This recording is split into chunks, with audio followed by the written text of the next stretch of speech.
You're about to watch a clip from Good Talk Minot, an awesome weekly show from the Good Talk Network. Find us on facebook.com/Good Talk Minot and catch the live show every Wednesday at 11:30 a.m. and 1 p.m. Central Time. Hit like, subscribe, and the notification button. That way you're notified when our new videos are published to YouTube. Cheers and enjoy the show. Your assimilation into the Good Talk Network begins in 5, 4, 3, 2, 1.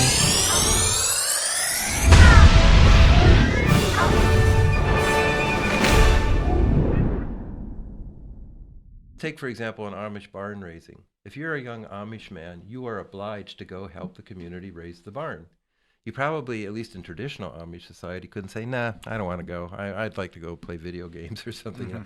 No, you're required to go, but it's a religious event. I mean, it's actually, there are prayers, there are services. It's a feast, and you might meet a fiancé. It's a social, religious event, and it's a community labor, obligation. We have to think of the pyramids more in those terms.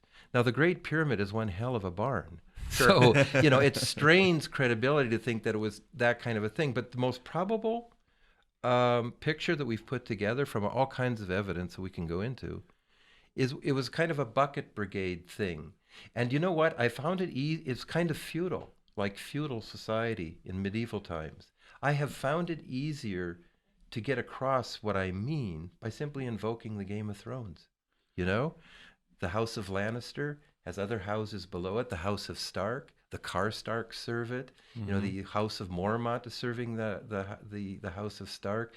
Basically, it was like this. The large households and the large estates owed labor to their lord, but the heads of those estates, like my grandfather on his farm, they were lord to those below them, like the two uncles on my farm. They too had obligatory labor, the farm outside by Burlington.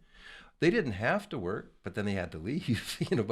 Probably couldn't eat off my grandfather's table. Mm-hmm. So, you got to understand it in those terms. Most likely it was a little bit like Game of Thrones. It was actually a bucket brigade where when the king wants to build, he goes to the governors of the different provinces, House of Stark, governor of the north. They go to the houses below them and they draw up the labor to provide it for the pharaoh. And we're looking at a point in human history, very early civilization. We consider it as primitive, but in that era, the Egyptians were a pretty advanced culture. Well, the Egyptians were always advanced, for their time, but there was a definite development trajectory. So when I did an online thing once directly from the dig, through NOVA, WGBH, this science program, it was by email at the time. But a young woman wrote to me and she said, I don't understand in terms of the debate with people like John Anthony West and Graham Hancock and, Robert Schoch. She said, I don't understand. Why are you so reluctant to admit that there was an advanced civilization that built the Sphinx and the pyramids and then disappeared? I said, I'm not reluctant to admit that at all. That's in fact what I believe, but it is the civilization that we're finding. And if you look at the royal boat of Khufu, displayed in a museum south of the Great Pyramid, it's a tremendous feat of engineering. The thing about the New Agers or the alternative theorists, they're not satisfied with that. They want something more. No, there's something being hidden. There's almost like a conspiracy theory fever. Sure. Infection. But if there was something more, I'd love to find it. But what we find is the city that I'm describing. The emergence of the city and the community in itself and that its existence at that time was the sign that it was advanced, right? This was almost in the... What do you mean? See, if you think, if like that young woman, what did she have in mind?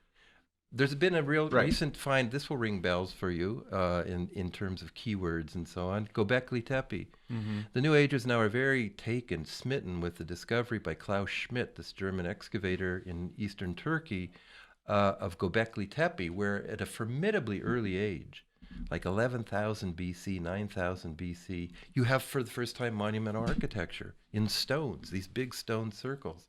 So the New Agers will say, whoa, look at that, stone.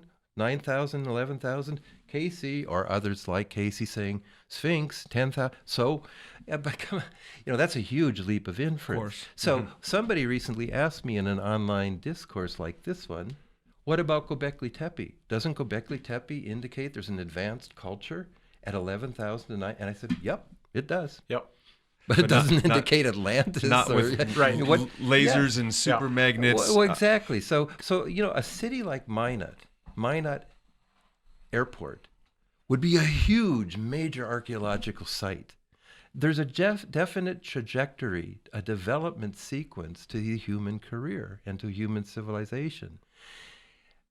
I think a lot of New Agers and a lot of popular theorists or just people who follow it, ancient aliens or whatever, think there was this advanced culture and then it disappeared and then we rose again. I'm sorry, worldwide archaeology and geology doesn't show that. There's no evidence. It shows an upward climbing development sequence that's going ever and ever and ever faster, so that there's more change now between the time you were born and the time I was born than there was between Tutankhamun and Khufu, who came 1,200 years before Tutankhamun. The rate of change itself is accelerating. That's why I think archaeology is so important. We look back and we see the very first cities. At Giza, for example, this is one of the world's first cities.